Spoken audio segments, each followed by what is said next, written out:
What's up, Raspbernites?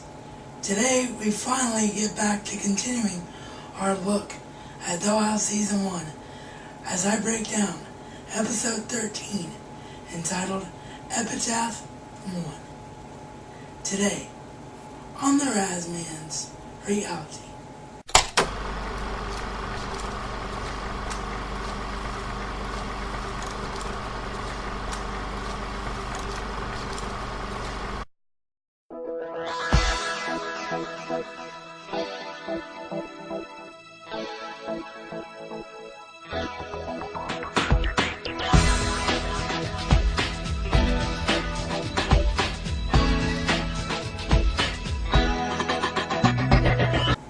Okay, very quickly, just some updated news for all of you. You have chosen a Q&A for the 1,000 subscriber. Thank you.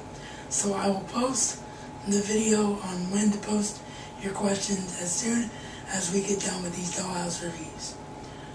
But these Dollhouse reviews have been unfinished for so long, at least for Season 1, and I want to get them done.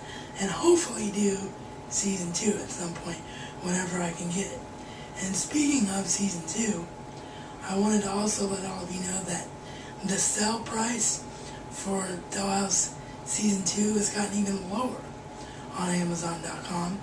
It's gone from whatever I said it was last time, 42 something or other, all the way down to, are you ready for this? $22.47 for a season of a great show like this on Blu-ray.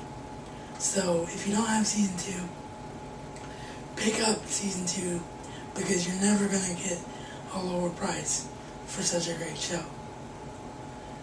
Now, as I mentioned in the last review, Epitaph One is so uniquely different from every other episode of Season 1.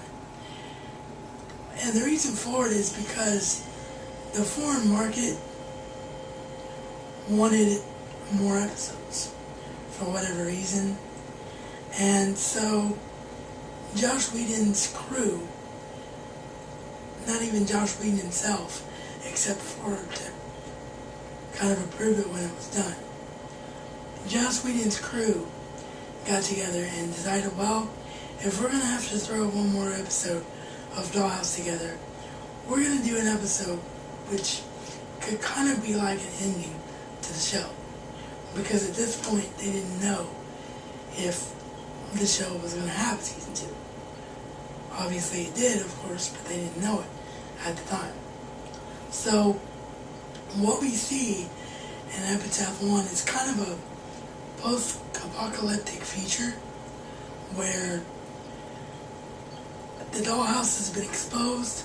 The technology that the dollhouse uses to clean people's brains and wipe them out have been exposed, and we learned that the dollhouse really wasn't the evil of the world that it was painted out to be, because once this technology got out there,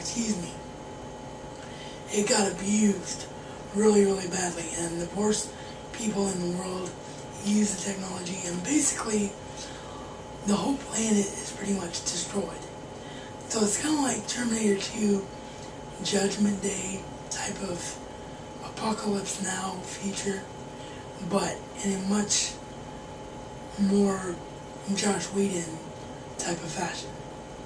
And so in this episode, you see Echo gathering the troops from the dollhouse to try and get the technology under control. You see what happened between her and Ballard. You see what happened to Topher. You see what happened to Adele. You see what happened to Victor and Sierra. Basically, all the characters get a wrap-up because they didn't know, as I said, if the show was going to continue. And the most interesting wrap-up that you see is that of Whiskey, because it turns out that Whiskey's mind was erased before the dollhouse was shut down, and she's been living in the dollhouse with a white brain this whole entire time, and when future invaders come in to try and get the technology again, because what the future invaders actually are people that are freedom fighters, and they're trying to find Carolyn's imprint, because Carolyn / Echo's imprint is missing. Elijah Dushku's body is missing in this episode, so they're trying to find it through her imprint, and Whiskey actually leads them to her imprint in a wiped state, and which was really interesting to see, because you get to see what would happen to Doll if they just were in a wiped state for years and years and years. And the little girl who plays Echo / Caroline in this episode for a short time is absolutely brilliant in this episode. I can't remember her name. I will put it in overlay below. But she was absolutely brilliant, and one of the best things about the episode. And one of the freedom fighters in the episode is Felicia Day, who of course is connected with just about everything Josh Whedon has ever done, for good reason, because she's a phenomenal actress. So this was a great episode and could have made for a great ending to the show, and was really, really interesting. But they ended the show on enough of a cliffhanger where if there was a season 2, as there was, they had somewhere to go with it. I can't really say too much more about it, because I've probably given away more of the episode than I should have. But I just wanted to, for those of you that haven't seen the show before, but I just wanted to stress how interesting and how unique this episode was. With that, we have one more review to get through, because even though we're done with the episodes, we still have to talk about the unaired pilot Echoes. Or excuse me, the unaired pilot Echo. Echoes is the name of another episode. But the unaired pilot Echo will be the final episode of Dollhouse Season 1 to review, and that will be next time. So until then, this is reality according to the Razman. And Razman style, it's not just a catchphrase, but a way of life.